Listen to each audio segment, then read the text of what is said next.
جناب اس سیگمنٹ میں آپ کے سوال ہوں گے، علماء کرام ہمارے ساتھ یہاں موجود ہے، وہ جواب دیں گے، تو جلدی سے فون اٹھائیں، ہمیں کالز کریں تاکہ میں آپ کے سوالوں کے جواب یہاں لے سکوں لائیو فوراً تاکہ آپ لوگ میں مزید کوئی کنفیوژن ہو تو اس کے بھی سوال آپ پوچھ پائیں۔ کسی نے لکھا ہے کسی خاتون کا نکاح ہو جائے لیکن رخصتی سے پہلے شوہر کی موت ہو جاتی ہے تو کیا عدت کرنا ضروری ہے؟ جی، نکاح جو ہو جاتا ہے، نکاح کے بعد شرعاً اصول یہ ہے کہ اگر میاں بیوی کی تنہائی میں ملاقات ہوئی ہے تو ایسی صورت میں اس کے اوپر عدت گزارنا لازم ہے، اور شوہر کے ترکہ سے اس کو مہر کی ادائیگی بھی لازم ہوگی۔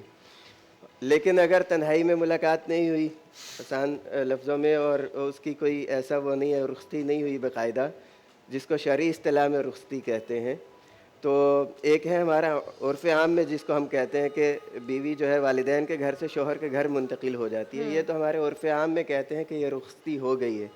لیکن شریعت کی نظر میں جس کو ہم معیار سمجھتے ہیں وہ یہ ہے کہ تنہائی میں ان کی ملاقات کا ہو جانا۔ تو ایسی صورت میں یعنی کہ وہاں پہ کوئی اور چیز مانے نہیں ہے، تو ایسی صورت کے اندر پھر اس کے اوپر عدت جو ہے لازم ہوگی۔ بہت بہت شکریہ رؤوف صاحب۔ یا ہمارے پاس جی کچھ ایڈ آن کرنا چاہ رہے ہیں؟ جی بسم اللہ الرحمن الرحیم۔ ماشاءاللہ مفتی صاحب نے مسئلہ بتایا، یہ طلاق کی صورت میں تو کارگر ہے کہ اگر نکاح کے بعد طلاق دے دی جائے تو پھر رخصتی دیکھی جاتی ہے کہ تنہائی ہوئی ہے یا نہیں، تنہائی ہوگی تو عدت ہوگی ورنہ نہیں ہوگی۔ یا ایھا الذین آمنوا اذا نکحتم المؤمنات ثم طلقتموهن من قبل ان تمسوهن فما لكم علیہن من عدۃ تعتدونها، پھر عدت نہیں ہوگی اگر تنہائی نہیں ہوئی، اور تنہائی ہوئی ہے، میاں بیوی آپس میں ایک جگہ جمع ہوئے ہیں تو پھر عدت ہوگی۔ لیکن موت کی صورت میں نکاح کے بعد موت آ جائے، بھلے تنہائی نہ ہوئی ہو، کچھ نہ ہوئی ہو، عدت بہرحال لازم ہے۔ والذین یتوفون منکم ویذرون ازواجا، صاف صاف کہا جن کے شوہر انتقال کر گئے، بیویاں موجود ہیں، فیتربصن بانفسہن اربعۃ اشہر وعشرہ، 4 مہینے عدت گزارے گی، چاہے تنہائی ہوئی ہو یا چاہے نہ ہوئی ہو۔ تو موت کی صورت میں عدت بہرحال لازم ہے، 4 مہینے 10 دن۔ تو یہ ان کا جواب ہے۔ 4 مہینے جی 10 دن، جی ٹھیک ہے جی، صاحب بہت بہت شکریہ۔ یہاں میرے پاس ایک کال ہے۔ ہیلو السلام علیکم۔ وعلیکم السلام سنم آپی، کیا حال ہے؟ ٹھیک ہیں؟ بالکل ٹھیک، آپ ابرار بات کر رہے ہیں؟ جی جی سنم آپی، میں لاہور سے ابرار بات کر بالکل رہا میں ہوں۔ پہچان گئی جی ابرار، آج آپ کا کیا سوال ہے؟ جی آپی، آج میرے 2 سوال ہیں۔ ایک تو اعتکاف کے بارے میں نے علماء کرام سے پوچھنا ہے کہ جو مرد حضرات ہیں، جیسے ہم میل ہیں آپی، تو وہ جو اعتکاف ہم گھر پہ اگر بیٹھ سکتے ہیں؟ ہمارا گھر بالکل مسجد کے پاس ہے، اگر مسجد میں جگہ نہیں ہے تو۔ اور دوسرا سوال میرا یہ ہے آپی کہ جو ہے جس طرح کہ جو انسان فوت ہو جاتا ہے اس کا فطرانہ جائز ہے، وہ ہمیں رمضان المبارک میں عید کی نماز سے پہلے ادا کرنا پڑے گا یا ہم اس کا فطرانہ نہیں دے سکتے؟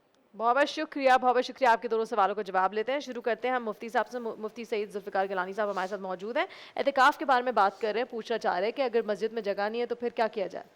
دیکھیے، مسجد میں اعتکاف جو ہے عورتوں کے لیے گھر میں ہے، اور گھر میں بھی اس جگہ پر ہے جہاں پر عام طور پہ عورتیں نماز پڑھتی ہیں، اس کو مسجد بیت کہا جاتا ہے۔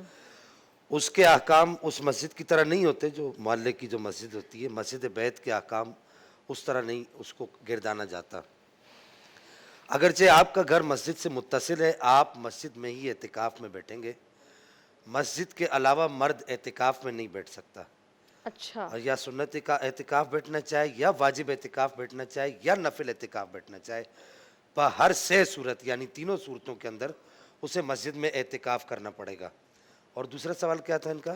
دوسرا سوال تھا کہ جو لوگ فوت ہو چکے ہیں کیا ان کی طرف سے فطرہ نہیں، آپ دے سکتے ہیں؟ فطرانہ جو بنتا ہے ہے؟ وہ صرف زندہ لوگوں کا ہوتا ہے، فوت شدہ لوگوں اچھا، کا فطرانہ نہیں ہوتا۔ فطرہ کا معنی ہوتا ہے فطر، یہ عربی زبان کا لفظ ہے، اس کا مطلب ہوتا ہے روزے کو کھولنا، یعنی رمضان المبارک کے مہینے کو رخصت کرنا۔ اچھا، تو اس کو آپ عام زبان میں یہ کہہ سکتے ہیں۔ تو رمضان المبارک کا مہینہ روزے کا کھولنا کے مترادف ہے، تو روزہ اسی کا کھلتا ہے جو زندہ ہے، تو ٹھیک، مردوں کا جو ہے وہ فطرانہ نہیں دیا بہت جاتا۔ بہت شکریہ، بہت اچھے سے سمجھایا مفتی صاحب۔ میرے پاس یہاں ایک کال ہے۔ ہیلو السلام علیکم۔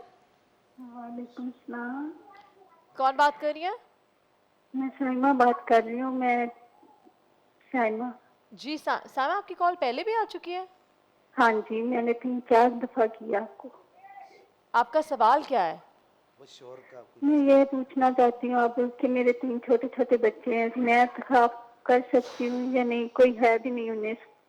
اچھا، آپ کے 3 چھوٹے چھوٹے بچے ہیں، اعتکاف کر سکتی ہے کہ نہیں؟ گھر میں بچوں کو کوئی سنبھالنے کے لیے ہے کوئی اور؟ کوئی بھی نہیں۔ کوئی بھی نہیں ہے۔